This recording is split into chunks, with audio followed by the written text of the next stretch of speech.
Welcome back to the second part of world models. In this episode and in the second part, of course, as promised, I will explain what the JEPA architecture looks like and why it is actually very powerful, at least from a conceptual perspective. So I'm going to continue that presentation.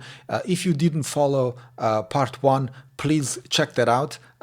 It's where I explain a bit the overview and make some distinctions between, of course, large language models and generative models compared to the new kid in the room, which is JEPA.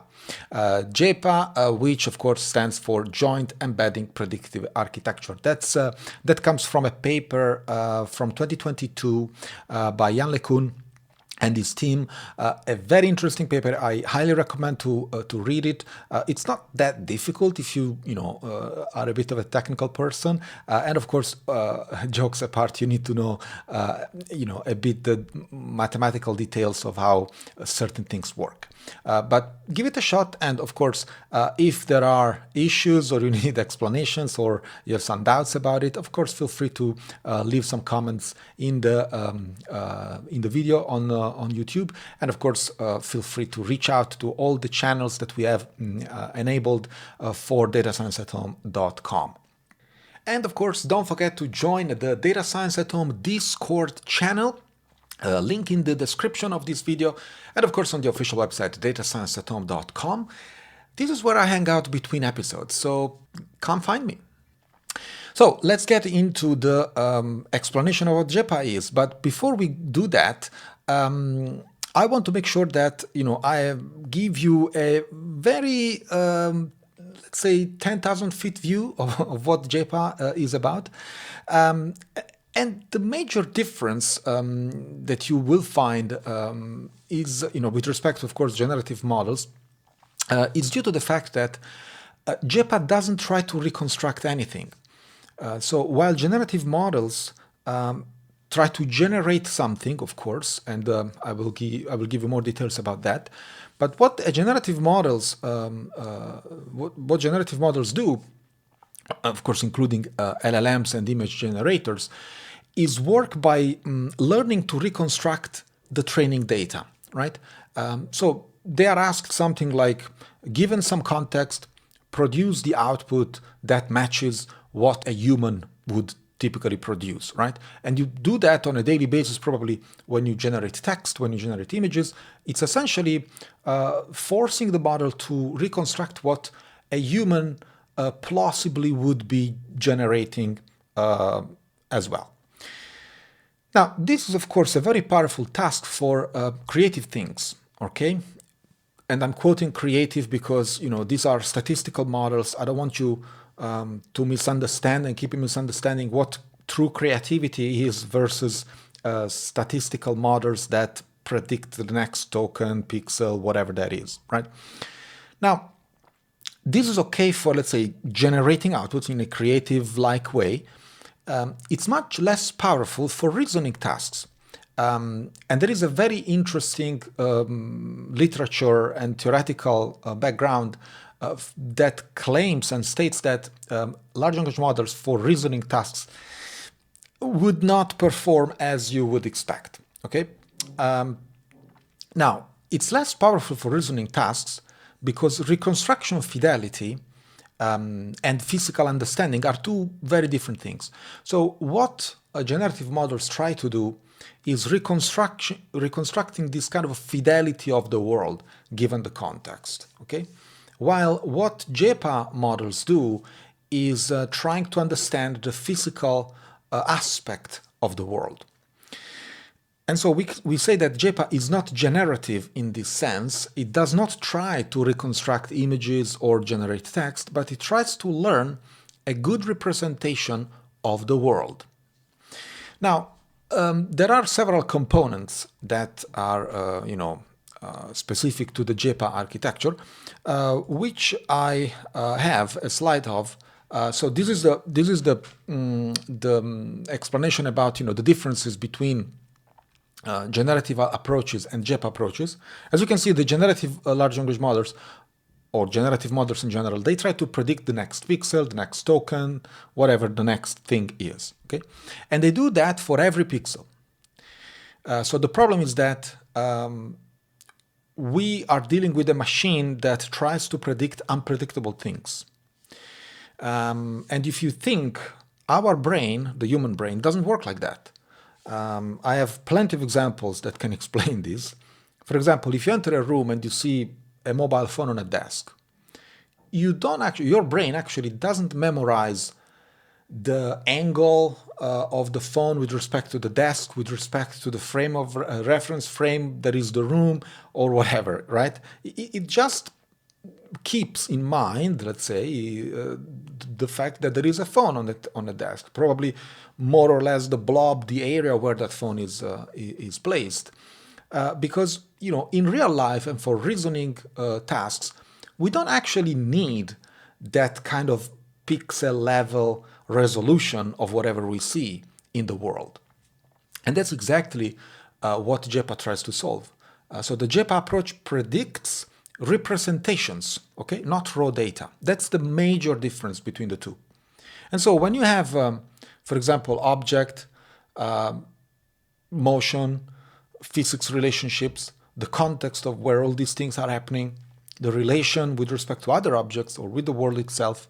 So what matters is not every tiny detail.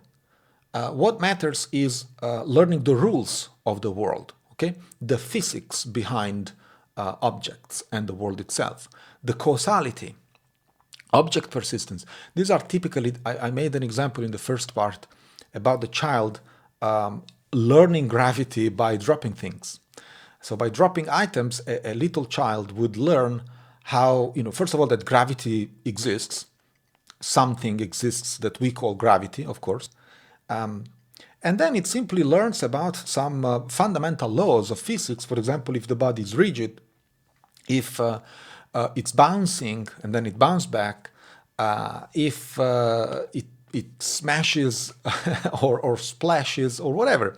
Like all these are physical properties that, we need to wait for that child to go to pass all the exams at university to understand this, the inner meanings of these things, of these physical relationships. But in the very early stage of your life, you learn these relations at a very abstract level. That is the key of JEPA. Now, how can JEPA do such a thing? Well, and we move to the architecture. JEPA can do these things, which is not focusing on the details, but focusing on the abstract representation of things. This is done by something that is called the encoder. And here in this slide, you will see that there is this component here, the encoder. There are two encoders, in fact. One for the observation, like the input, which is typically the observation of the world. Can be sensor data, can be an image, can be a video, okay? Whatever is the input in LLM terms would be the context plus the prompt, right? Then there is the predictor, so there is the encoder, there is the predictor, and then there is a loss function. So I will go through each of these blocks. Now, as you can see, the architecture from this slide is like what, 4-6 blocks, okay? Extremely simple, but of course, if you zoom into each of these blocks, there is a literature that you will expand. So don't misunderstand the simplicity of this diagram with the simplicity of JEPA. These things are not simple, are simple from a 10,000 feet view, but then if you start looking inside each of these blocks, there is a massive literature at your disposal, but of course quite tedious to study, to read, to study, and to understand. But of course, in this episode, in 20 minutes or so, I cannot go through the entire literature. So let's keep the 10,000 feet view. And then, of course, feel free to go down into the details of what you believe is something that is of your interest. So the encoder, as you can see here, is an f of x, is a function of x. X is the observation. F of x is the encoded representation of the observation. And what is the encoder? The encoder can pretty much be an autoencoder. We have discussed this many times on this show. Autoencoder, variational autoencoder, there is a big family of encoders. There is a way to reconstruct the input from the input itself. And what the encoder does essentially is reconstructing the X by using X, but by keeping only the low resolution, let's say, of this input, which is the lower dimensional version of the input. So to give you some numbers, if you have an input in 1,000 dimensions, you might have the encoded version of it in 100 dimensions, okay? And that's the abstract representation or the embedded representation of the input. That's what the encoder does. So you do this for the observations, the input, and you do the same for the target, which is the goal. Now what the goal is the state of the world in embedding space where you would like to be. After what? After an action, for example, or after an event, okay? It's where you want to be, it's a goal, okay? It's a target. And then what you see here is this other block, which is the predictor. Now, the predictor does another important thing, which is predicting states of the world. So you give to the predictor, you give the input, which is the encoded representation of the world, which we just encoded. You also give it an action. It's called latent variable A, which can be an action, an event, whatever can alter that state of the world. And it predicts the next state of the world in embedding space. Okay? And this is very important what I'm saying. In embedding space, it's something that you don't have to miss, because it's the key aspect of JEPA. So what happens after the predictor? Well, that you have a predicted representation of this, the next state in embedding space. You also have the encoded target of where you want to be. And then you do what you are known to do already if you know some deep learning, which is calculating the loss between these two things. What's the loss? Technically speaking, a loss is a difference or a distance, right, between the predicted state and the actual state, the one you want to, the target state, right? You calculate this distance, and of course you want to minimize that loss, which is I want to force the system to, predict the target state from the current state given this latent variable. Now, if you think in terms of planning, for example, this is very interesting, because now you can ask the model questions like, hey, if I am in this state encoded and I perform this action, where will I be next after that action, right? You understand what we are doing here? We are doing some, we can implement some kind of planning algorithm on top of this. Because by using a sequence of actions, for example, you can generate the sequence of actions that make the model predict a predicted next state, which is very close to my objective.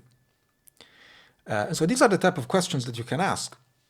What should I do if I am here in this input? What should I do to go to my target state? And that's the concept of planning, which large language models are terrible at. So you see what type of powerful mechanism you unlock when you play with JEPA architectures. Now, this is a bit of math. It's not that hard because I abstracted away all the details, but just to give you an idea, the context representation is essentially, as I said, the encoded version of X of the observation that gives you SX. So that encodes the context, the visible thing, into a latent space. Then we do the same for the target. So we say, where do you want to go? And so the encoded version of the target, SY, is equal to a function. Typically, these are two different encoders, but that's a different story.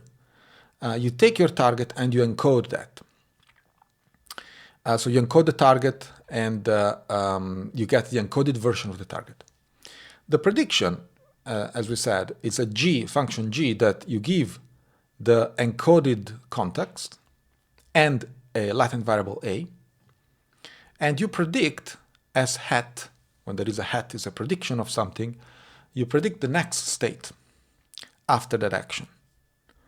And finally, you take this predicted state and the representation of the state where you want to be, like the target, and you compute a loss, which is this distance, but distance in embedding space, okay? Everything, all these operations, so the reason I wanted to show you this is because all these operations are being performed in embedding space. And that's the key difference between, with respect to large language models. Now, if you are a physicist, you are probably much more interested in energy-based models, which will be another episode. It's a super fascinating topic.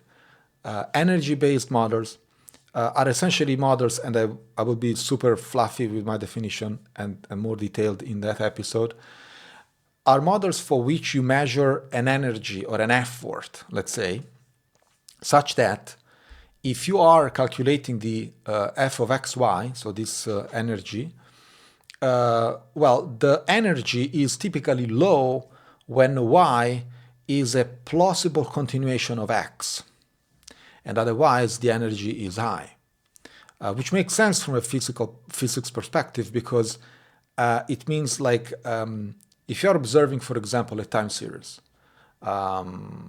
where things are very smooth, okay? The samples are very smooth, so they change very slightly between each other. Predicting the next sample given a context of samples is relatively easy, right? Why? Because they are, let's say, almost all constant, or they change slightly, so the derivatives are very smooth. The energy is low. But if you have a random time series, for example, random numbers, predicting the next sample, given whatever is the length of your context, is going to be as difficult as having 1 or 1 million data points before that prediction. So it's extremely high to predict the next sample given a context when the time series is absolutely random. And so that's kind of the approach with energy-based models. So Jan LeCun and his team provided 2 examples of JEPA in practice. One is iJEPA and the other is vJEPA, stands respectively for image and video. So image joint embedding predictive architecture and video joint embedding predictive architecture. And of course, you know, in the first, the input is image patches.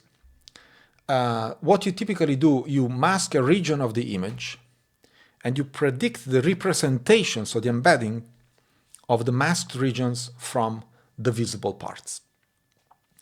As if I didn't stress enough on this, there is no pixel reconstruction, but there is pure representation learning, okay?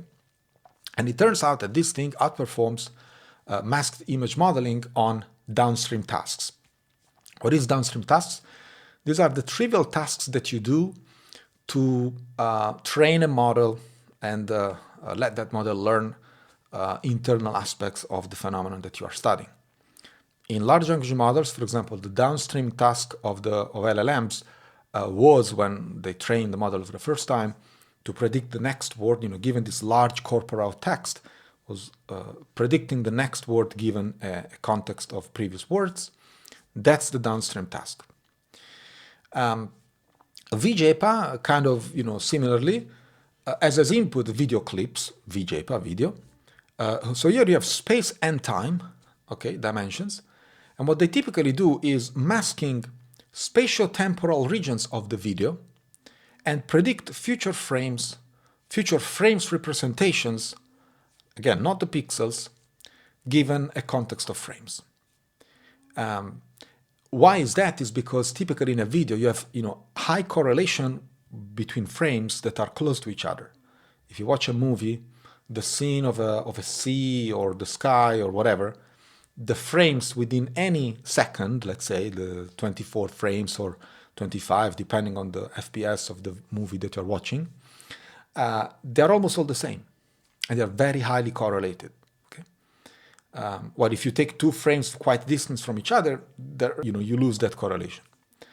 But for small time frames and consecutive frames, there is a strong, very high correlation.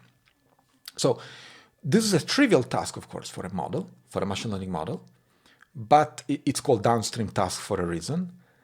But what you do there, what you're actually doing is learning motion, for example, or learning physics, or learning object persistence, which is exactly the same from a human, for example, when a baby watches something, they're watching things at, 24 FPS, depending on what the eye can do.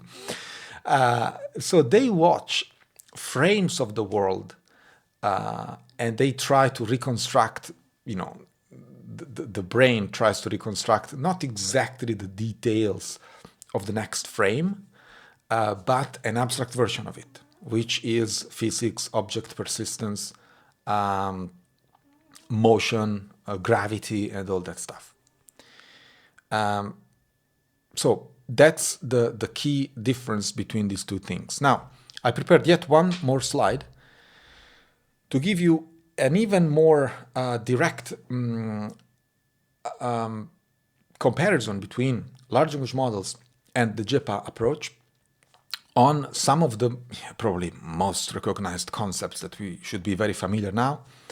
So the training objective as a property for a large language model is typically reconstructing or predicting the raw output. Think about the tokens, pixels, etc. For JEPA is match representations in latent space because of the encoder, the existence of the encoder.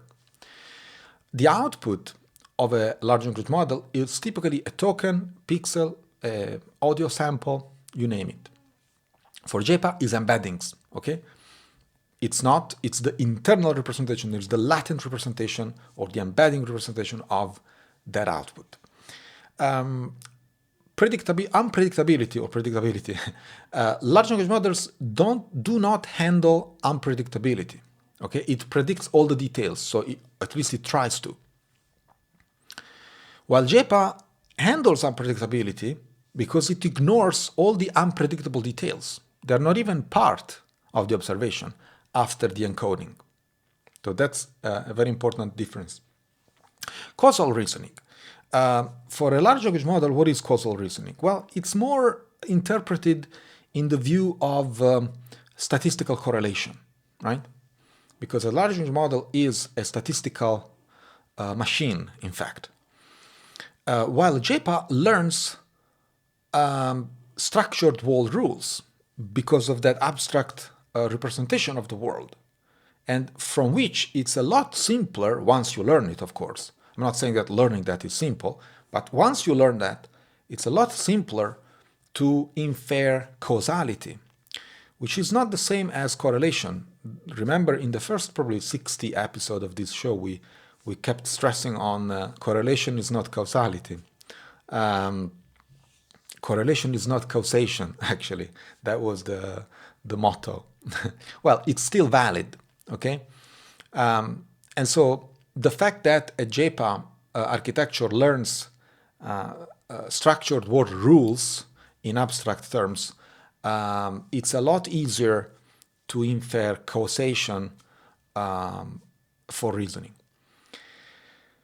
Then we have, of course, action conditioning.